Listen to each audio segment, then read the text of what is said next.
Hey patrons, what's going on? Jeff Mosher back with my, I believe, fourth edition of Mosher's Mailbag. Got a lot of good things to talk about here with the Eagles' big Sunday night game against the Dallas Cowboys.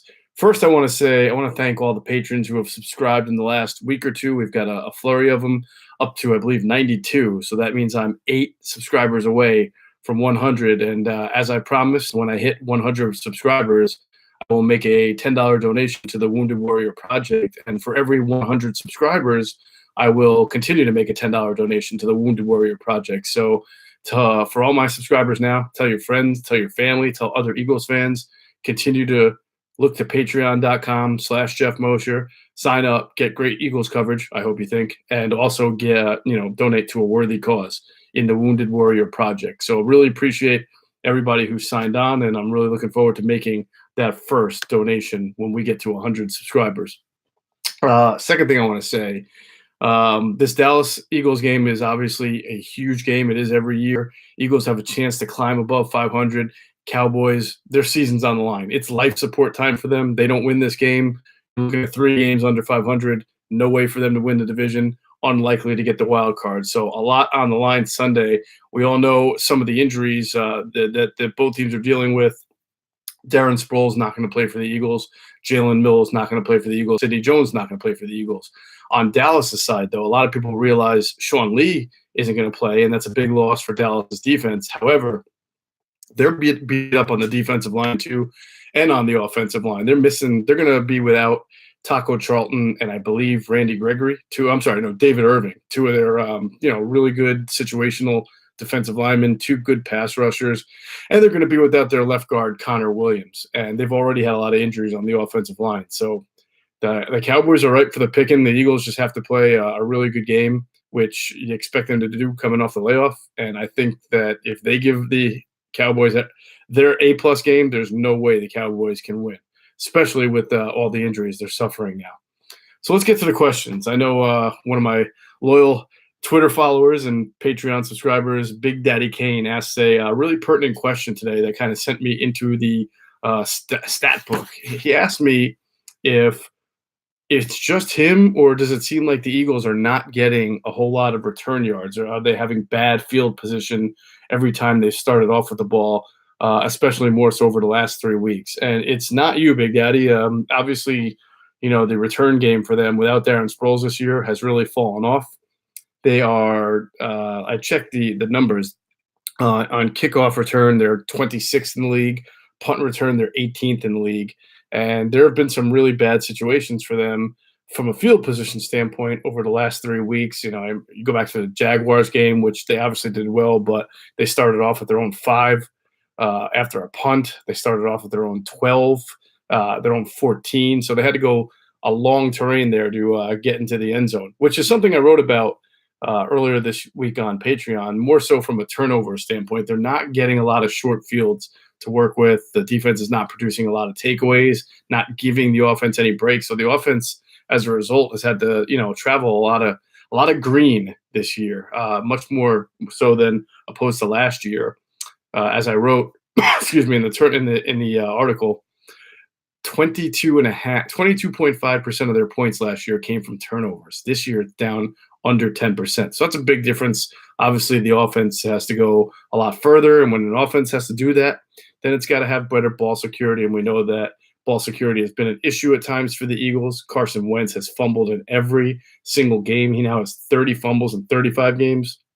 It's probably the one area of his game that you look at and say he's really got to improve there. Everything else he's been pretty rock solid in. And, occasionally he's been getting hit from the blind side, and that's going to happen. The ball is going to pop loose, but certainly he has to work on ball security.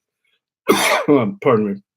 Now, against the Panthers and against the Giants, there were also some really bad starting points. Even though they beat the Giants handily, there were a couple of times that they had to start within their 15. I think their average starting position against the Giants has been their best over the last month. That was at their own 33-yard line, actually closer to the 34. Their starting field position against the Panthers was 19.8, so call it their own 20-yard line, not so great. And against the Jags, it was a 24-yard line. Not bad, but again, nothing great, nothing spectacular. They really missed some explosion in the return game. And now that they don't have Sproles for this Sunday night against Dallas, and they waived DeAndre Carter, he got picked up by the Houston Texans. You kind of wonder where they're going to go for their return specialists. Corey Clement has returned punts, hasn't looked very good. You kind of wonder if Golden Tate is going to take that role this Sunday night against Dallas. Obviously, it would be a great way to use him, use his explosion. And one reason why I think it could be likely, even though Tate hasn't been a return specialist in quite a while, is because he's probably not going to play 60, 70% of the offense or more because he's still learning the playbook. So I suspect that Doug will try to get him involved in the offense, get his big play ability on the field, but also in limited snaps, maybe 30, 40, 50% of the offensive snaps, and then use them a little bit in the return game. Could be a nice spark for them. Another question came from Kevin W., and he asks a two-part question, with two completely unrelated questions. One is, how did Tim Jernigan hurt himself? So we know defensive tackle Tim Jernigan is starting to practice, and they're going to kind of take a look at him. He has not come off the NFI list. They have 3 weeks to make a decision as to whether or not they want to put him on the roster or just put him on injured reserve for the rest of the year. I think that the next week at least is kind of a fact-finding mission for the coaches as far as, can he hold up in practice? He had this back procedure. Is he going to be okay? What's going to happen? How will he hold up after 1 or 2 or 3 practices from a back standpoint? Tim has obviously cleared a major hurdle, but I think that there's about 2 or 3 more big hurdles to go through before we really learn whether he can play in a game. As for how he hurt himself, I got to admit, this one I can't help you with. It's probably one of the best kept secrets inside the NovaCare complex.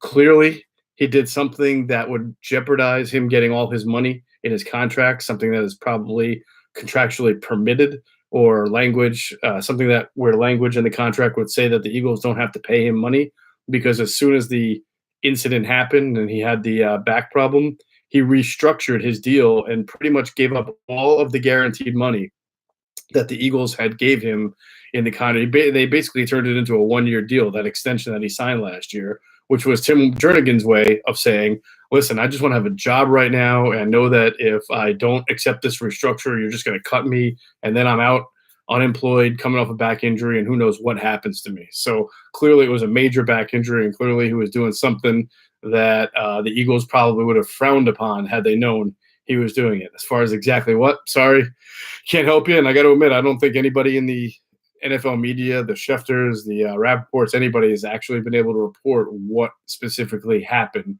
And I'll say that the people close to the Eagles that I talked to have been very tight-lipped about it. Kevin's second question, very interesting. It's kind of a throwback question. He asked me, did Nnamdi Asomugha really eat lunch in his car? That I can confirm. Nnamdi was known to eat lunch in his car at times when he was here with the Eagles. Why? I have theories on that. You know, Nnamdi was a really interesting guy. I enjoyed covering him. He was smart. He was bright. He was engaging. After spending, I guess he was with the Eagles for a year, 2 years, I should say.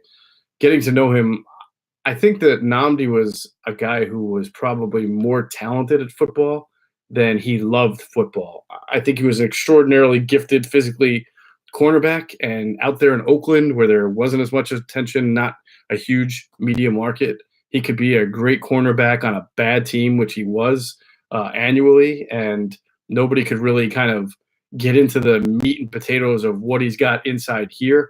I think when he came to Philadelphia, obviously he signed a huge contract and all the eyes were on him, and everybody thought that that was going to be a missing piece for that team to finally win the Super Bowl. And he seemed to me to be a very private guy. He also had, unbeknownst to most of us at the time, I think he was dating Kerry Washington, the star of the Scandal show. I hope I got her name right. And, I tend to think he might have wanted to have some private conversations away from the media, away from the locker room, away from teammates, that had a lot to do with his life back in California and his business and foundation and everything going on there. He also is very charitable, had the Asomugha Foundation. And so to him, it probably didn't seem weird to just kind of go hang out in the car and have a conversation, maybe through the Bluetooth or something. But to other people, it seemed like he was trying to be a little bit distant, or he might have placed himself above the locker room talk going on at the time. I'm not quite sure if it was that, but I do feel that Nnamdi was really good at football at one point, but I'm not sure he was like kind of a Brian Dawkins type of guy who just eat, slept, breathed football, had it pouring through his veins. I think he was just a guy who was a really good player for Oakland on a team that wasn't going anywhere, and he didn't get a whole lot of media exposure for it. It's going to do it for this week's Mosher's Mailbag. Only had 2 questions, so hopefully after this Cowboys game, we'll get a few more questions, and I'll be able to give you some more answers and some more insight. But everybody enjoy the game Sunday night, and remember, tell everybody you know about this Patreon page, about my coverage, and let's get these subscribers up over 100. Let's make some donations to the Wounded Warrior Project, and thank you all again for being great subscribers. Have a good night.